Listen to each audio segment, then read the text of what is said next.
고맙습니다. 이 예배를 통해 하나님께서 우리를 만나주셨, 우리를 사모하면서 같이 한 목소리로 기도하며 나아갑니다. 주님 사모합니다. 주님 찬양하고 의지합니다. 우리 한 사람 한 사람을 만나주세요. 새롭게 해주세요. 변화시켜주세요. 같이 한 목소리로 기도합니다. 할렐루야. 참 좋으신 아버지 하나님 감사합니다. 찬양하고 의지합니다. 주님 아니시면 우리가 어디에서 참된 만족과 안식을 얻겠습니까? 오직 예수님만이 우리의 의지, 피할 바위, 산성을 되십니다. 우리의 유일한 소망이십니다. 오시옵소서. 그리고 우리 가운데 좌정하시고 친히 다스리시며 이 예배의 주인으로 홀로 영광 받으시고 우리 가운데 약속된 놀라운 예배한 은혜를 허락하여 주옵소서. 의지합니다. 우리 눈을 열어 보게 하시고 우리 입을 열어 주님을 힘껏 찬양하고 선포해 주옵소서. 예수님 이름으로 기도합니다. 아멘. 주님 열어 주옵소서. 그래서 주님을 보게 하소서. 열어 주소서. 열어 주소서. 내 눈을 열어 주소서. 열어 주소서. 열어 주소서. 열어 주소서.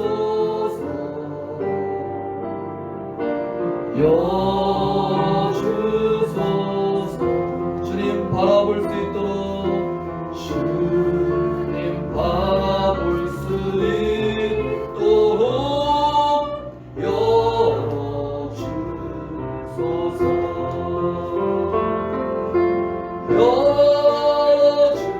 열어주소서. 열어주소서.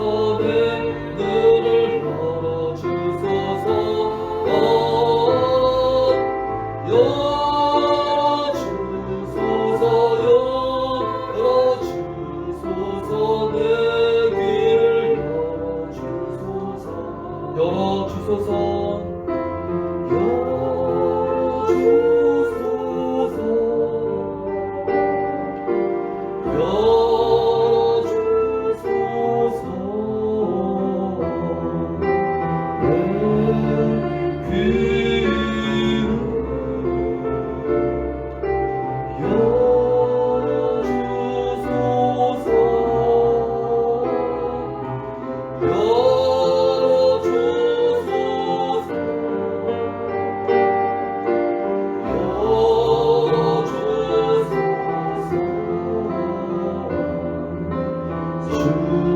말씀 들을 수 있도록 열어주.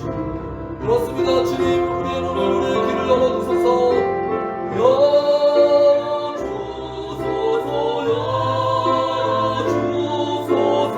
내 눈을 열어주소서.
영광의 그날을 이루도록 언제나 주나 바라봅니다. 언제나 주는 날 사랑하사 언제나 새 생명 주시라. 영광의 그날을 이루도록 언제나 주가 바라보니 마음속의 시험을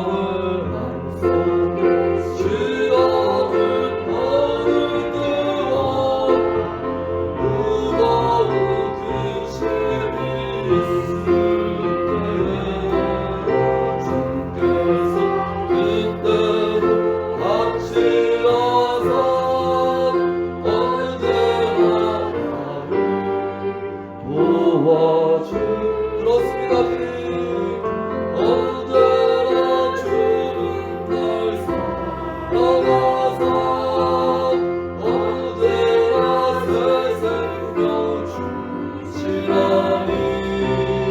영광의 그날을 이루도록 언제나 주가 바라보니 아픈 눈물을 흘릴 때도 쓰라린 마음으로 탄식이 될 때도 쓰라린 마음으로 탄식 주님께서 그때도 같이 하사 언제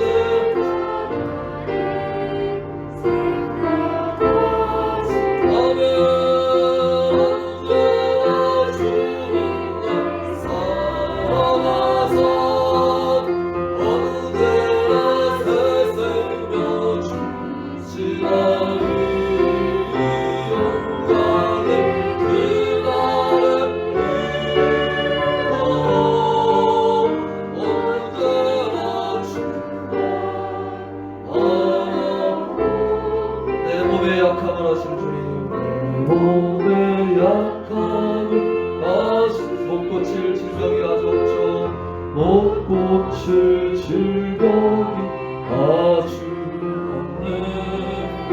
괴로운 날이나 기쁜 때 아멘 언제나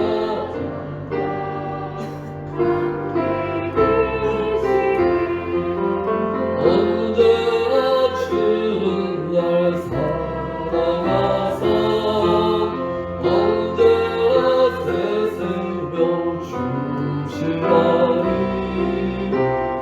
영광의 그날을 이루도록 언제나 주가 바라봅니다.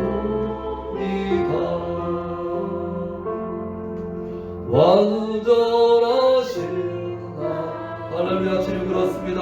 주님 의의 길로 나 인도하소서. 행하신 모든 일 주님의 영광 하명배한 사람들이 다같이 오른손을 들고 예배합니다. 찬양합니다. 주님만 날 다스리소. 아멘 예배합니다. 찬양해 주님 홀로 높임 받을 한 번 더 찬양합니다. 완전하신 나의 주님 완전하신 나의 주님 의의 길로 날 인도하소서. 행하신 모든 일 주님의 영광 가경배하니 예배합니다. 예배합니다. 찬양합니다. 할렐루야. 주님만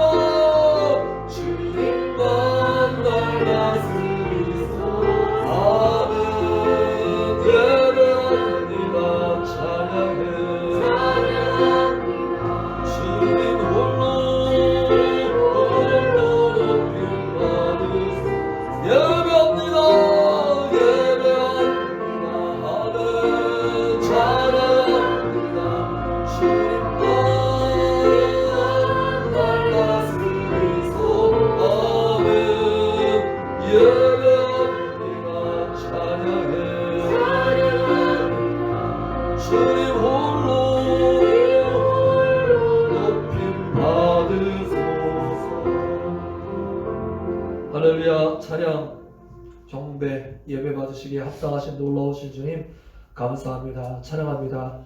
우리 주님 앞에 있을 때 가장 나답고 주님 안에 있을 때 가장 큰 자유로움을 느끼며 가장 큰 행복감을 느낍니다.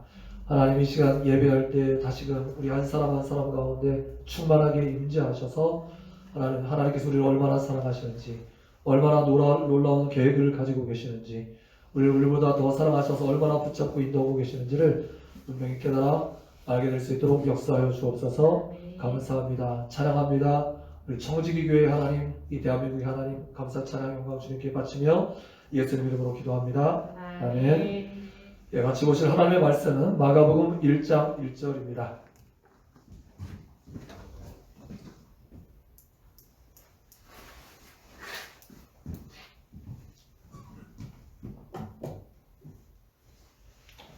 마가복음 1장 1절입니다.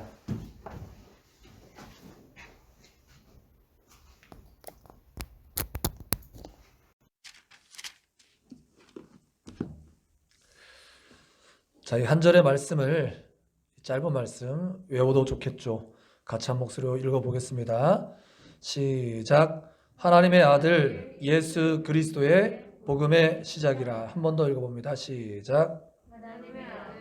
예수 그리스도의 복음의 시작이라. 자, 오늘 말씀 제목 같이 따라해 보겠습니다. 예수 그리스도. 예수 그리스도. 자, 이건 너무 쉬운 영어니까 세계화 시대에 발맞춰서 영어로도 한번 해봅시다. Jesus Christ. Jesus Christ. 예, 좋습니다.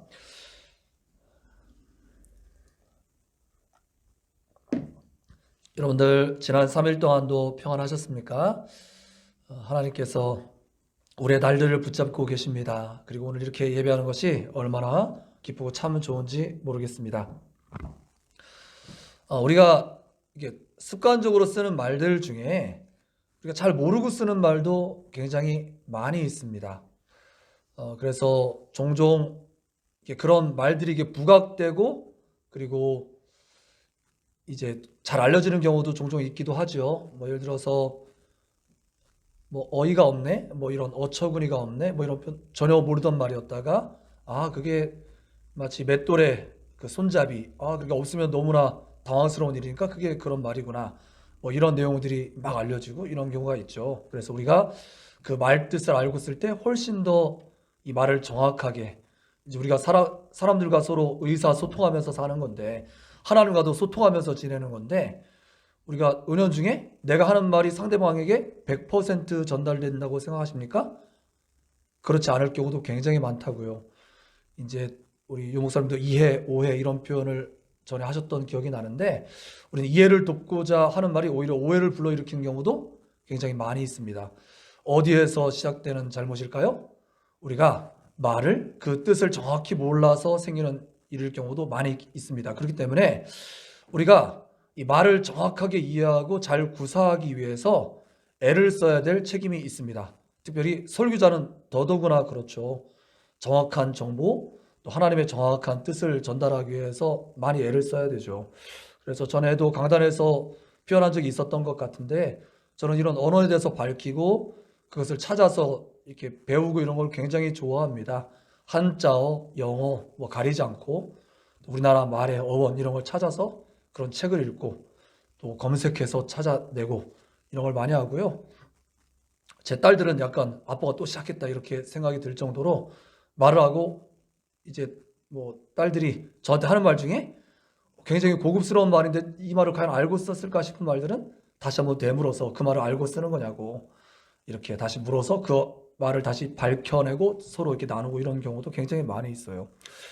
우리가 평소에 쓰는 말들도 그렇게 정확히 아는 게 서로 도움이 되겠습니다만, 우리가 교회에서 많이 하는 말, 이런 말들 중에서도 잘 모르고 쓰는 말들이 은연중에 굉장히 많이 있죠.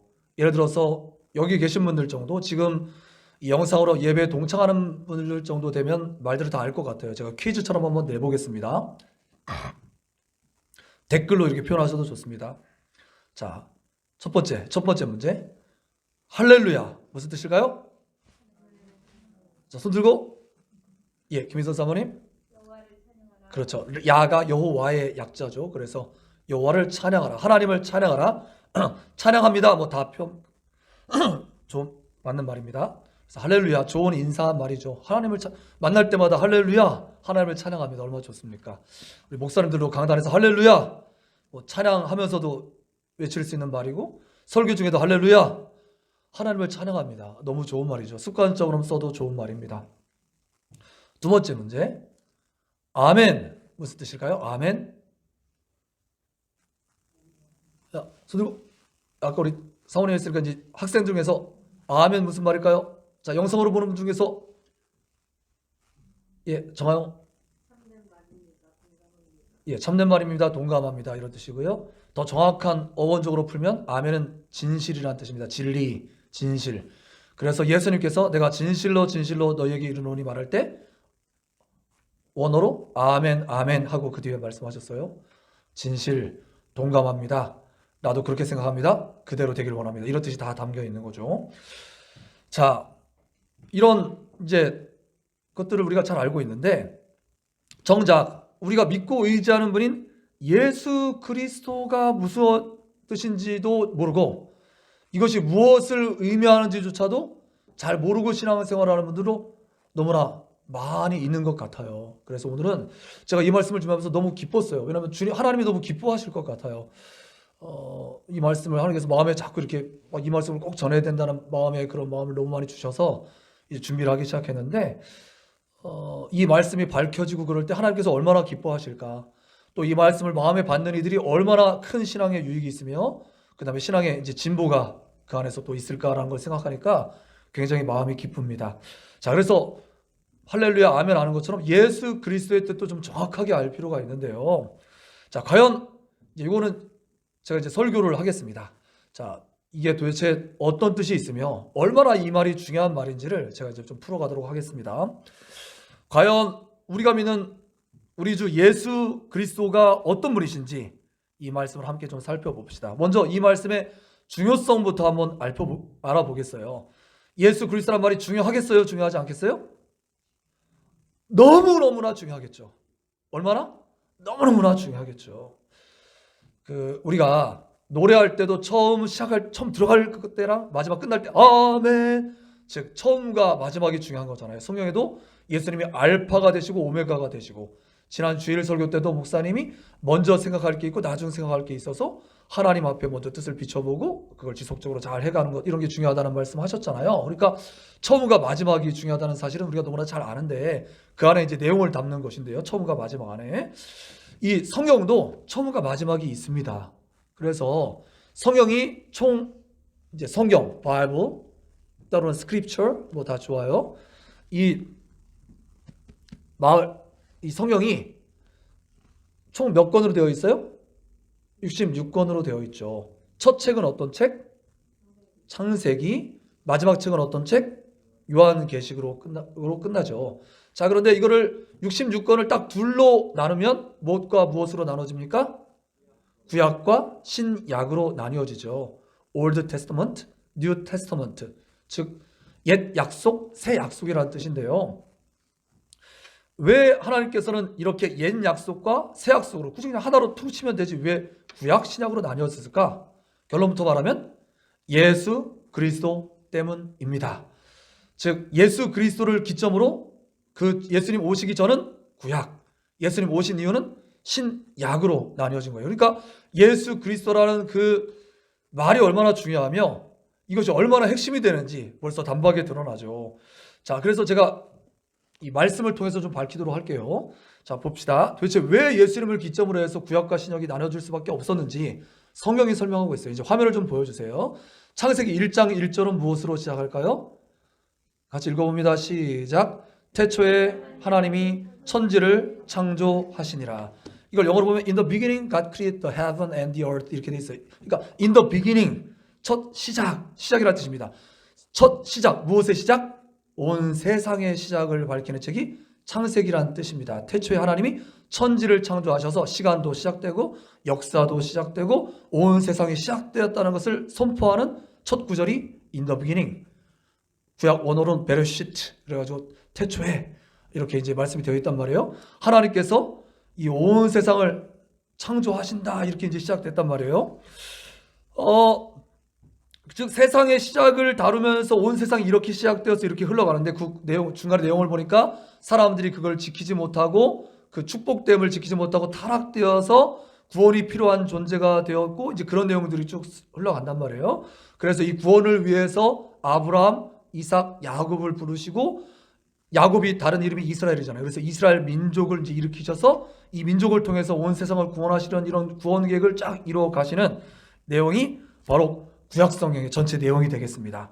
자, 그렇다면 이제 마지막 말라기 구약 성경의 마지막 책 뭐라고요?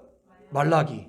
사람 이르지만 그냥 끝나는 책 같잖아요. 벌써 말라기 마지막 말 뭐 이런 느낌이 오잖아요. 자, 그래서 말라기의 마지막 그러면 마지막 말라기는 총 4장으로 되어 있는데 마지막 장 마지막 절을 한번 볼게요. 마지막 말라기 4장 5, 6절이 이제 마지막인데 도대체 그 구약 성경이 어떻게 끝나는가? 구약 성경의 마지막 시작은 세상의 시작으로 끝나는데 시작되는데 구약 성경의 마지막은 뭐라고 말하고 있는가 봤더니 5절 6절의 말씀을 보니까 이렇게 되는 겁니다. 읽어보겠습니다. 시작. 보라 여호와의 크고 두려운 날이 이르기 전에 내가 선지자 엘리야를 너희에게 보내리니 그가 아버지의 마음을 자녀에게로 돌이키게 하고 자녀들의 마음을 그들의 아버지에게로 돌이키게 하리라. 돌이키지 아니하면 두렵건대 내가 와서 저주로 그 땅을 칠까 하노라 하시니라 이렇게 말씀이 맺고 있어요. 그래서 이제 구약의 구원 역사가 마무리되고 이 구원 역사가 마치 실패한 것처럼 보이고 이스라엘의 사명이 다하고 뭔가 이제 새로운 구원의 여명이 필요한 그런 때가 되었음을 밝히면서 뭐라고 마지막에 어떤 사람을 보내시겠다라고 말씀하고 있어요? 엘리야를 보내겠다라고 그렇게 예고하면서 마무리가 딱 된다고요. 엘리야를 보내면서 이제 다음 새로운 역사가 시작된다. 그래서 이스라엘 백성들은 내내 누구를 기다렸을까요? 이 엘리야가 이제 판을 깔고 그 뒤에 오실 메시아를 기다리는 일들이 이 이스라엘 백성들의 내내 기다리는 어떤 그런 구원의 소망이었던 거예요.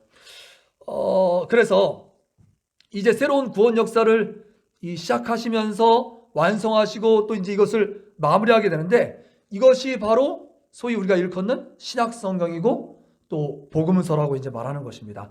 성경 순서상 신약 성경의 제일 처음 책은 뭐예요? 마태복음이죠. 마태복음. 자, 그래서 아브라함과 다윗의 자손 예수 그리스도의 계보라 이렇게 시작되는데 이제 물론 이 말씀으로 제가 말씀을 연결해서 전해도 얼마든지 잘 전할 수 있고 전혀 문제가 없어요.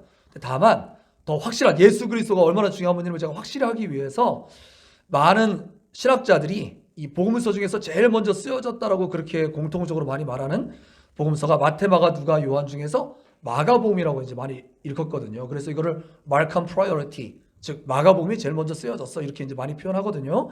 자, 그래서 마가복음 그럼 1장 1절은 오늘 뭐라고 표현하고 있는 거예요? 그래서 뭐라고 이제 딱 연결되냐면은 마가복음 1장 1절이 오늘 읽은 본문 말씀이죠. 뭐라고 했었죠? 예. 마가복음 1장 1절에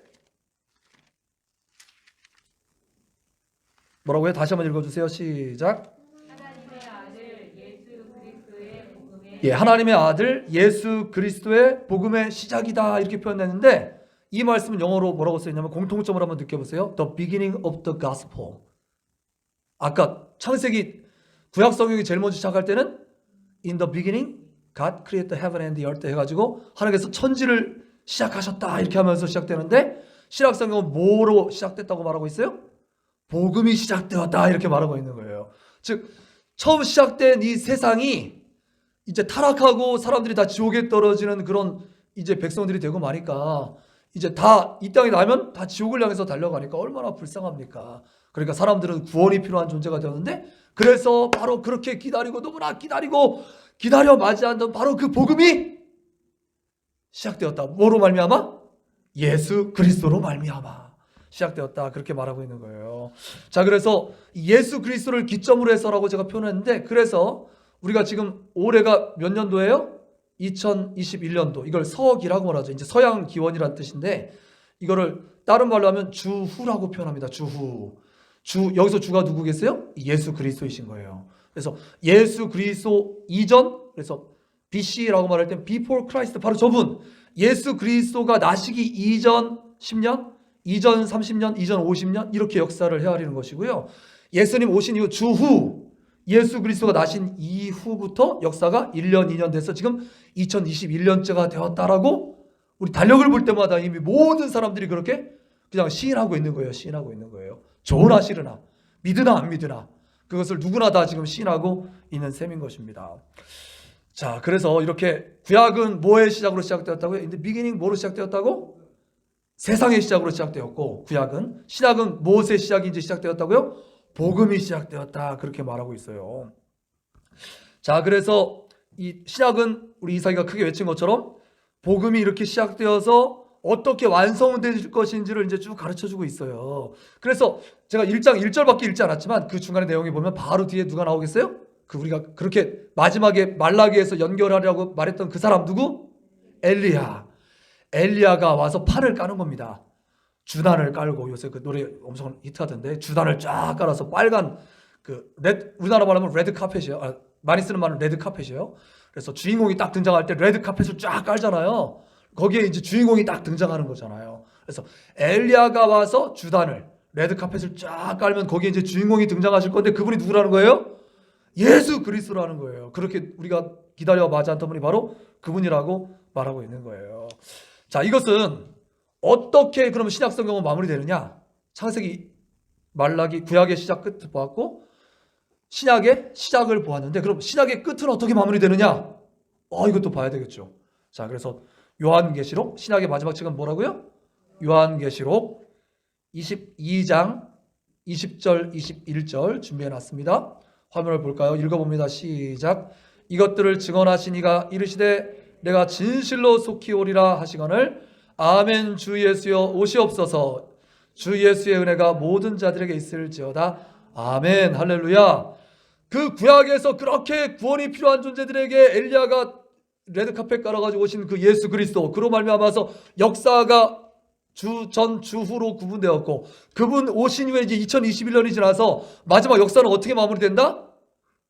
아멘. 주 예수여 오시옵소서. 그래서 그 주 예수 그리스도께서 오심으로 마무리된다라고 성경은 정확하게 표현하고 있는 것입니다. 그래서 제가 이제 길게 설명을 했습니다. 이거를 딱 줄여서 태초에라고 시작해서 아멘으로 끝나니까 태맨이라고 하는 경우도 종종 있어요. 그래서 어떤 기업 이름도 태맨 기업, 그리고 그러니까 알파와 오메가라는 뜻이죠. 하나님이 나의 모든 내 역사의 주인이시다, 이런 뜻으로, 이런 신앙 고백으로 태맨 이런 걸로 자기 무슨 어떤 이니셜 이런 걸로 쓰는 경우들로 종종 있는 것을 보게 됩니다.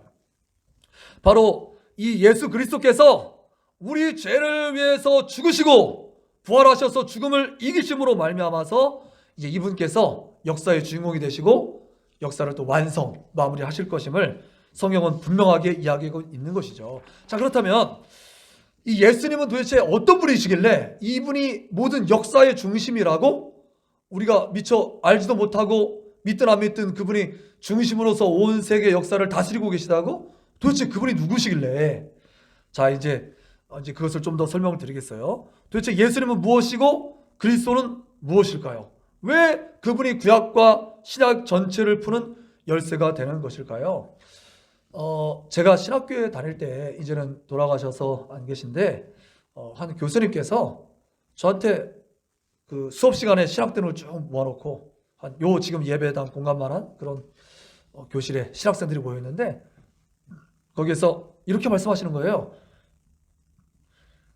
그분도 굉장히 그 말 자체의 그 내용 의미를 살펴서 하는 걸 굉장히 평생에 천착하셨어요. 그래서 책도 많이 쓰시고 우리한테 그거 원어 다 찾아오라고 그렇게 시키기도 많이 하셨는데, 그분께서 이렇게 우리에게 말씀하시는 거예요.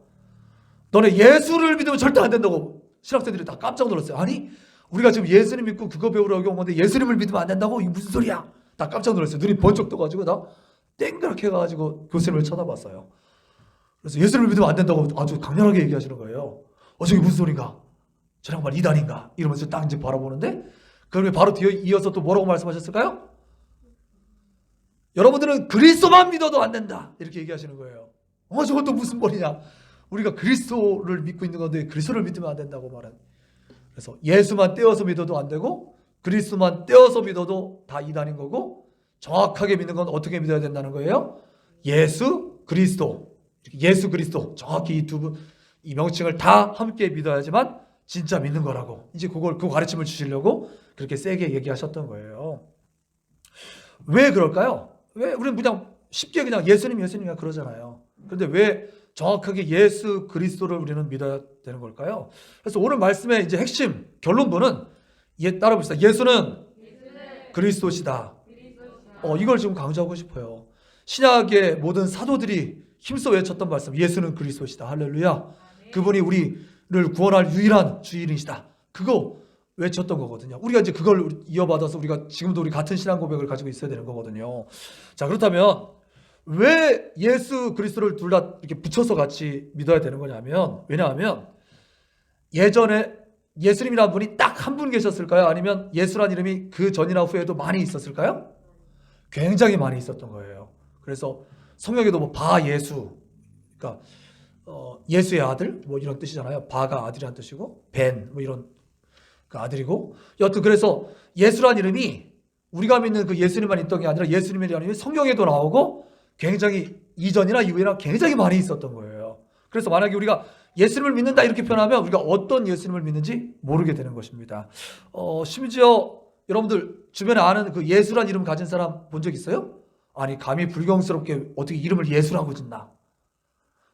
우리 이삭, 그다음에 은택, 이 정도 성경, 요 정도 그냥 무난하게 짓지 어떻게 이름을, 주변의 사람, 저도 주변에 정예수, 유예수 들어본 적 한 번도 없거든요. 그러니까 감히 우리는 그렇게 짓지 못하는데, 저 서양 사람들은 기독교 역사가 더 오래돼가지고 그냥 막 지어요, 그렇게 예수라고 이름을.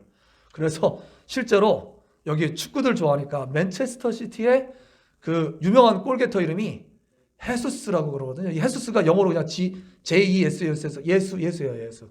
이름을, 그러니까 그쪽 발음으로 하면 헤수스가 되지만 그 양반 이름이 예수인 거예요. 야, 그 정도 이름을 갖고 살려면 도대체 어떻게 살아야 될까? 감당이 안 되는 이름을 가지고 사는데, 여튼 운동선수 중에도 예수가 있고요. 또 심지어는 자신이 예수라고 주장하는 이단들이 그렇게 많아요. 그래서 우리 교회도 와서 강의를 하셨던 그 종교연구소 거기 소장님이 말씀하시기를, 우리나라에만 지금까지 기독교 역사 이래로 하나님이 20명, 재림 예수라고 자칭 재림 예수가 50명이나 된다는 거예요. 그래서 예수 또는 변형으로 보혜사, 자기가 성령이라고 재림 예수라고 주장하는 사람들이 지금도 그렇게 많아요. 누가 그래요? 안상홍이 재림 예수라는 거예요. 지옥에 떨어질 이름인 겁니다. 이미 지옥에 갔고 그를 추종하는 사람들은 그 뒤를 따르다가 다 지옥에 떨어지고 말 겁니다. 레밍처럼. 문선명 자기가 재림 예수래요. 또 이만희 지가 예수래요. 이건 욕해도 괜찮아요. 나쁜 사람입니다. 자기만 속이고 끝나는 게 아니라 모든 추종자들을 다 지옥에 떨어뜨리고 있으니까 얼마나 나쁜 이름입니까? 감히 자기가 예수라니. 그런 불경한 짓이 어디 있어요. 그러니까 우리가 그냥 예수하면 안 되는 거예요. 그래서 이 예수가 우리가 정말 믿는 바로 그 주 예수님, 이거를 구별하기 위해서 성경에서는 대체로 역사적으로 이분을 딱 특정해서 가르치기 위해서 그 출신지를 가리켜서 나사렛 예수다 이렇게 많이 표현을 했고요. 그다음에 제가 이제 이 말씀을 준비하기 위해서 성경을 쫙 검토해 보니까 대체로 예수 그리스도를 쓸 땐 그 앞에 우리 주 예수, 주란 말을 항상 붙였어요. 우리가 신앙하는 바로 그분 예수, 너도 알고 나도 아는 그분 예수라는 뜻에서 우리 주라는 말을 앞에 늘 붙이는 것을 볼 수가 있어요. 여기도 이제 그렇게 써 있잖아요. 주 예수의 은혜가 모든 자들에게 있을지어다 라고 말한 것처럼 이렇게 구별하고 있는 것을 볼 수가 있는 것입니다. 자, 이제 저를 보여주세요. 이 예수님의 이 예수란 이름은 소위 수태고지, 즉 예수님을 성령으로 잉태할 것이라는 그런 이 미리 예고를 한 그때에 하나님께서 직접 가르쳐 주신 이름이죠. 그래서 그 이름의 뜻을 가르쳐 줬는데요. 자, 퀴즈. 혹시 여기 댓글창에 제일 먼저 써주시는 분에게는 소정의 상품을 보내드리겠습니다. 자, 이 예수란 이름이 정확히 어떤 복음서 몇 장 몇 절에 기록되어 있을까요?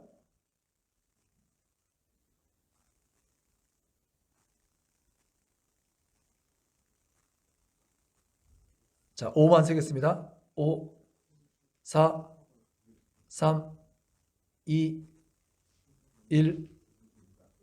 예. 마태복음 1장 21절에 정확히 써 있습니다. 자, 같이 읽어볼까요? 마태복음 1장 21절 화면도 다시 한번 보여주세요. 자, 이거 한번 보여줬다가 이제 그 이후로는 계속 저 비춰주시면 돼요. 읽어봅니다. 시작. 아들을 낳으리니 이름을 예수라 하라. 이는 그가 자기 백성을 그들의 죄에서 구원할 자이심이라 하니라. 아멘. 그래서 예수라는 이름의 뜻에는 자기 백성을 그들의 죄에서 구원할 자, 구원자라는 뜻을 이제 가지고 있는 것입니다. 구세주가 예수라는 이름을 우리나라로 번역하면 구세주가 되는 거예요. 구세주. 그렇다면 이제 잘 알았죠? 하나님께서 직접 지명해서 불러주신 이름 예수이고요. 그렇다면 그 뒤에 붙는 그리스도란 말은 무엇인가? 이제 저를 비춰주세요. 자, 그리스도란 뜻은 무슨 뜻일까요? 이제 예수 반 했고요. 이제 반만 더 들으시면 되는데, 예수 그리스도 할 때 그 뒤에 그리스도라는 것은 무슨 뜻일까요? 예, 그렇습니다. 기름 부음을 받은 자라는 뜻을 가지고 있어요. 그래서 이것은 정확하게 구약 성경 히브리어에, 신약 성경은 무슨 말로 써져 있어요? 헬라어. 당시의 공용. 지금은 공용어가 영어지만 2000년 전의 공용어는 헬라어였습니다. 헬라어. 그 다음에 그 뒤에는 라틴어가 되었습니다. 로마 시대였으니까. 그래서 당시 성경이 쓰여졌을 때 공용어 헬라어로 쓰여졌는데, 이 헬라어에는 크리스토스 이렇게 써 있고요. 이 뭐를 번역한 말이 하면 구약 성경에 무엇? 메시아라는 말을 번역한 거예요. 그래서 미사이아, 메시아라는 말이, 이거는 구약 성경은 어떤 말로 써 있어요? 이스라엘 말, 유대인의 말, 히브리어로 써져 있잖아요. 유대어, 히브리어로. 그래서 히브리어로는 메시아, 기름 부음을 받은 자라는 뜻을 그대로 이제 번역을 해야 되죠. 영어를 한국말로 번역해서 우리가 성경에 있는 것처럼 똑같이 히브리어를 헬라어, 그리스어로 번역을 했더니 메시아가 뭐가 됐다고요? 크리스토스가 된 겁니다. 이런 말이 성경에 굉장히 많이 나와요. 예를 들어서 우리가 그렇게 많이 쓰는데 히브리어 개발을 헬라어로 번역했더니 뭐가 돼요? 베드로가 됐고요. 그 다음에 골고다를 번역했더니 뭐가 돼요? 갈보리가 되고. 다 똑같은 말이에요. 그러니까 번역의 차이예요. 골고다 히브리어 번역했더니 갈보리, 뭐 이런 식이에요. 그게 다 똑같은 말입니다. 그러니까 자, 이런 식으로 번역을 했는데, 그래서 메시아를 번역했더니 크리스토스가 됐고요. 크리스토스를 이거를 이제 다시 영어로 번역하니까 뭐가 됐어요? 크라이스트가 됐고요. 이거를 중국으로 가져서, 중국에 먼저 성경이 전해졌잖아요. 중국어로 번역을 했더니 뭐가 됐어요? 기독이 됐어요. 기독. 그래서 기독교다 뭐라는 거예요? 그래서 크라이스트교란 뜻이에요. 기독교란 말이 크리스토스교란 뜻이에요. 그렇다면 그러면 기독부터 시작해서 크라이스트, 크리스토스란 말이 메시아로부터 시작된 말이잖아요. 똑같은 말이잖아요. 이 메시아가 도대체 뭐길래 예수님 뒤에 예수 메시아라고 붙였을까요? 이 기름 부음을 받는다는 것인데, 구약의 이스라엘이 이제 그 사명을 다하고 마무리되어 갈 때 이스라엘 백성들이 선지자를 통해서 메시아가 올 거다. 메시아가 와서 엘리야가 먼저 주단을 깔고 메시아가 이제 와서 우리를 구원할 거다. 이렇게 이제 예언을 해놓은 거잖아요. 아까 말라기서에서 봤죠. 그래서 이 메시지를 끊임없이 붙들었던 겁니다. 자그마치 400년간이나. 그러니까 얼마나 이게 사모가 되겠어요. 이분이 그분이신가? 이분이 그분이신가? 이제 역사의 위험한 그런 어떤 괴로운 순간이 닥칠 때마다 그분을 기다렸을 거 아니에요. 유대인들은 어리석게도 지금도 그분이 예수인지 모르고 지금도 기다리고 있는 거잖아요. 그래서 이 이스라엘에서 전도하는 걸 보니까 피켓을 들고 이사야 몇 장 몇 절을 보세요. 뭐겠어요? 그분이 너희들이 그렇게 기다리는 그분이 바로 예수님이셔 라고 하는 걸 전도 메시지로 쓰는 거죠. 그것은 바로 뭐라고 이제 예언이 되어 있었냐면 다윗의 혈통으로 아브라함의 혈통 다윗의 혈통으로 와서 구원자가 등장해서 자기들을 구원할 것이라는 메시지였어요. 이 메시지만 붙들었던 거예요. 그래서 마태복음 1장 1절도 아브라함과 다윗의 자손 예수 그리스도의 계보다 그러면서 이분이 정확하게 그 계보를 통해서 오셨다는 사실을 밝히고 있면서 시작하는 것이고요. 예수님께서 이제 드디어 3년 반여의 공생애를 이제 마무리 지시면서 예루살렘 성을 향해 갈 때 이스라엘 백성들이 호산나 구원하소서라는 뜻입니다. 우리를 구원하소서 그러면서 뭐라고 외쳤어요? 다윗의 자손 예수여 이렇게 말했던 거죠.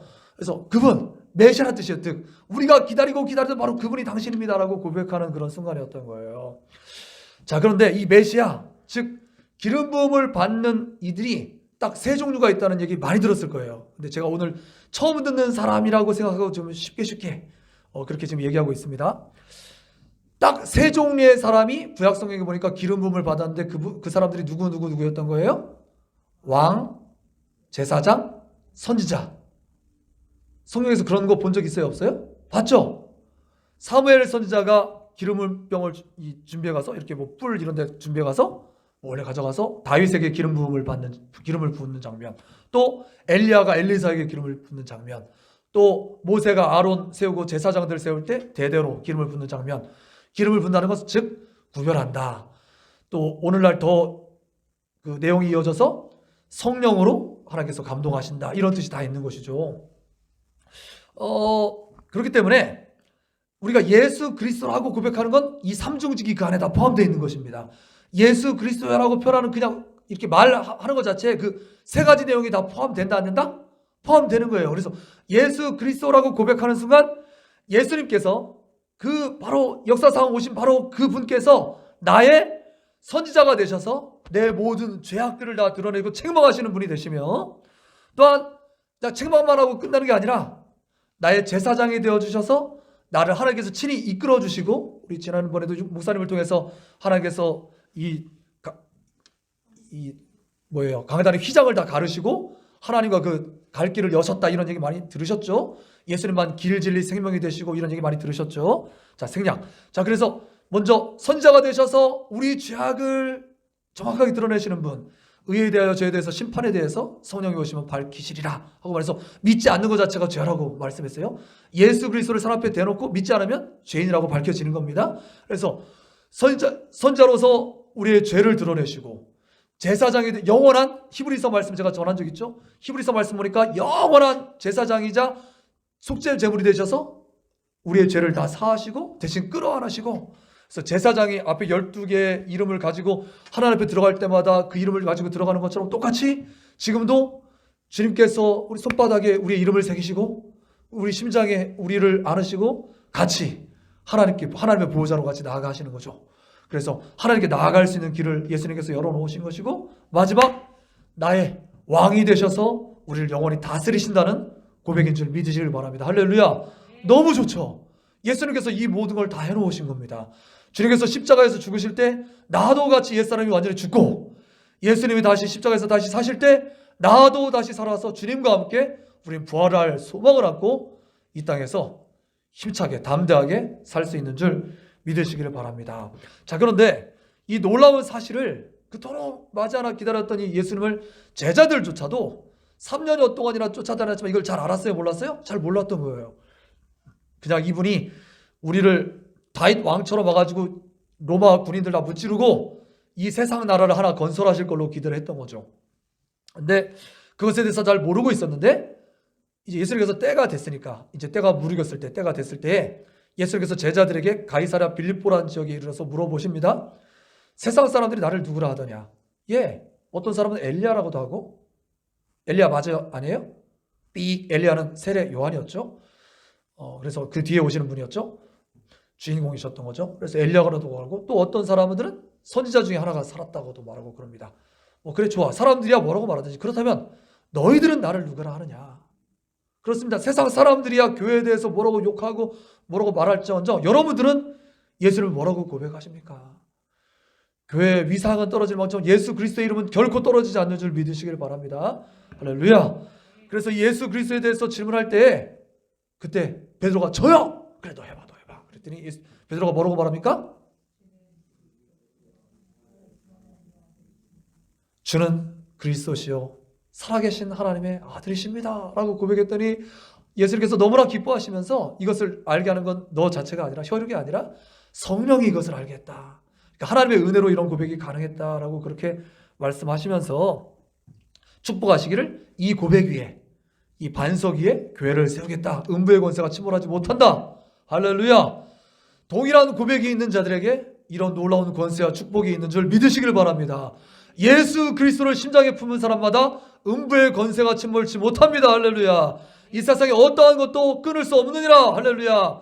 이 세상에 주님께서 우리와 함께 하시면 넉넉히 이기느니라. 할렐루야. 그렇습니다. 그런 놀라운 축복을 우리에게 하신 거예요. 우리에게도 같은 고백이 있게 되기를 바랍니다. 마치 베드로가 고백했던 것처럼 그렇습니다. 예수님은 나의 주는 그리스도시요 살아계신 하나님의 아들이십니다. 전능자 모든 것을 하실 수 있는 분이라는 확장된 고백이고요. 또한 나중에 이 누가 믿지 못하고 자꾸 의심했어요? 의심 많은 도마처럼 뭐 그랬처럼 도마가 의심했을 때 그렇다면 내 손에 내 옆구리에 손을 넣어보고 믿는 자가 되라. 그때 말할 때 그가 딱 엎드려가지고 뭐라고 말했습니까? 나의 주 나의 하나님 이렇게 고백했잖아요. 이런 놀라운 고백이 우리에게도 동일하게 있게 되기를 간절히 바랍니다.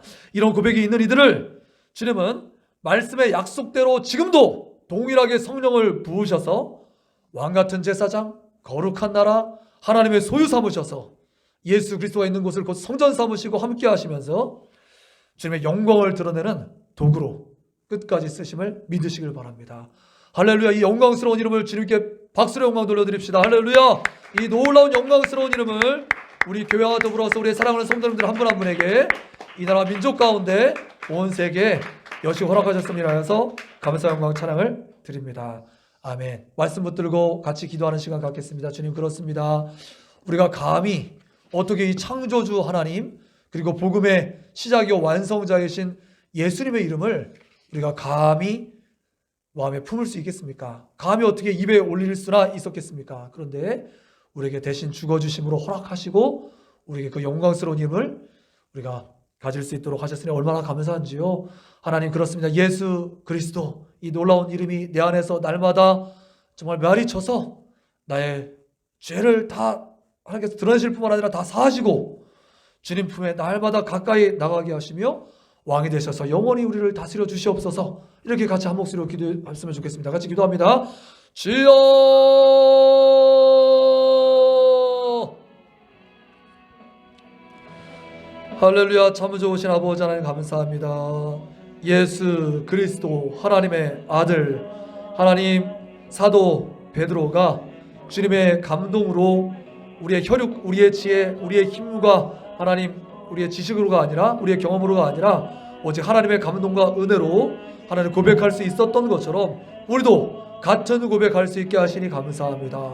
하나님 마치 도마처럼 우리가 아버지 의심하고 주저하고 머뭇거렸지만 내 손과 옆구리에 손을 넣어봐서 믿는 자가 되라고 말씀하셨던 주님 우리를 오래 참아 기다리시고 우리의 뜨거운 신앙 고백을 기다리시는 주님 앞에 다시 고백할 수 있어서 참 좋습니다.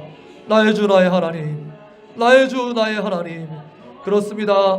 예수님은 나의 주 나의 하나님 나의 모든 것이 되셔서 그리스도가 되셔서 나의 죄를 책망하시고 그것으로 끝내는 것이 아니라 하나님 감싸시고 완전히 용서하시고 말갛게 쓰셔서 기억도 하지 아니하시고 하나님 우리의 왕이 되어셔서 영원히 우리를 다스려 주시니 얼마나 감사한지요. 이 주님께서 우리와 세상 끝날까지 함께 하시마 약속하셨으니 얼마나 감사한지요. 아버지 이 고백 위에 교회를 세우셔서 음부의 권세가 침몰치 못하겠다고 말씀하시고 하나님 이 세상에 어떠한 것도 이 주님의 사랑의 법에서 끊을 수 없다라고 말씀하시니 감사하고 아버지 하나님 그렇습니다. 우리가 주 예수 그리스도께서 우리를 위하시면 누가 우리를 괴롭히리요. 아버지 넉넉히 이기리라 말씀하시니 감사합니다. 주님 그렇습니다. 우리가 잘못 믿어서 주님의 이름이 많이 땅에 떨어졌는데 하나님 교회의 이름은 종종 그렇게 될 망정 우리 예수 그리스도의 이름만큼은 결코 조금도 훼손되지 아니하시고 영원히 빛나는 것임을 믿습니다. 이 주 예수 그리스도만 우리가 잘 믿고 잘 따르게 될 수 있도록 역사하여 주시옵소서. 아버지, 그래서 주님의 말씀처럼 살게 되는 우리 모두가 될 수 있도록 역사하여 주옵소서. 감사합니다. 예수님 이름으로 기도합니다. 아멘. 자, 한 번 더 기도할 때 중보 기도하는 시간인데요. 여러분들 기도 많이 해주셔서 우리 이 자리에 우리 박동희 사모님 이제 그 2주 만에 복귀하셔서 함께 예배하고 계신데 감사합니다. 아마 뭐 대신 분명히 그렇게 표현하고 싶으실 건데 제가 대신해서 강단에서 말씀드리겠습니다. 많이 기도들 해주셔서 감사하고요. 우리 김영애 권사님 이제 들은 소식대로 잘 퇴원하셔서 이제 원래 거하시던 거처에 이제 안전하게 잘 계시고요. 이제 수치상으로는 많이 좋아졌지만 여전히 이제 기력을 회복하셔서 일상을 회복하시고 사명을 감당하셔야 될 이유 시간이 있으니까 여러분들 위해서 계속해서 기도해 주시기를 바랍니다. 하나 긴급 기도 제목이 들어와서 기도를 요청합니다. 우리 지방회, 우리 목사님들이 같이 활동하고 있는 이 인천 서지방회라는 곳에 이제 가까운 검암 지역에 인천중앙교회라고 있어요. 그 교회 담임 목사님이 강석훈 목사님이신데 사모님, 우리 목사님들 동문이세요. 동기예요, 동기. 사모님이 이제 아주 힘껏 교회 사역에 지금까지 같이 동역하시면서 잘 해오셨는데 오른쪽 팔에 림프암 이제 진단을 받고 수술을 받으셔서 이제 현재 치료 중이라고 하세요. 그래서 목사님 기도 부탁하시기를 이제 림프암이라는 게 혹시 전이가 걱정되니까 그런 전이 재발 없고 깨끗하게 나을 수 있도록 기도 부탁하셨습니다. 위에서 같이 기도해 주시길 바랍니다. 주님 한번 부르고 기도합니다. 주여!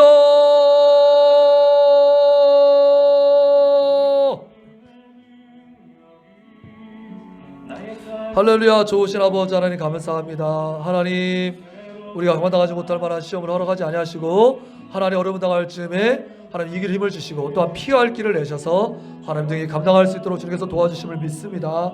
아버지 하나님, 우리 김영애 권사님 이제 아버지여 뜻하지 않게 병원에 입원하셔서 아버지 어려웠었는데 주님께서 그 모든 위기를 넘기게 하시고 이제 중환자실에서 일반 환자실로, 일반 환자실에서 이제 가정으로 아버지 복귀할 수 있도록 도와주셨으니 얼마나 감사한지 모르겠습니다. 오 성령님 역사여 주시어서 이제 수치상으로 많이 좋아졌지만 이제 기력을 회복하시고 온전히 이제 모든 아버지여 면역력 이제 모든 아버지 것들이 이제 더 온전해져야 되겠사오니 주님께서 붙드시고 깨끗하여져서 하나님께서 이제 다시 살려주신 인생 사명을 잘 감당하면서 사실 수 있도록 우리 권사님과 함께 하시길 간절히 소원합니다.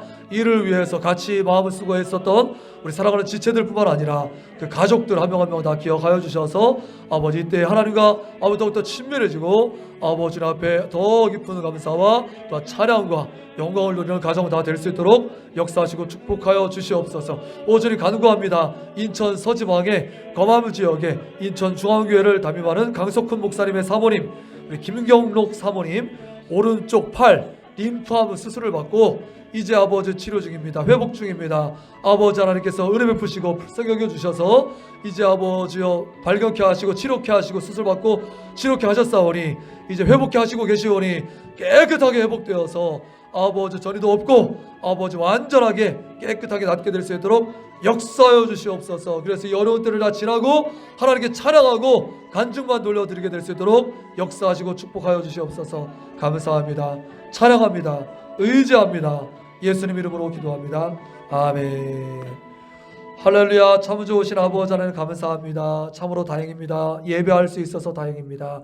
기도할 수 있어서 참으로 다행입니다. 그리고 감사합니다. 주님 앞에 아뢰는 우리의 모든 기도의 제목들을 주님께서 기억하시고 주님께서 때가 이름에 응답하심을 분명히 믿습니다.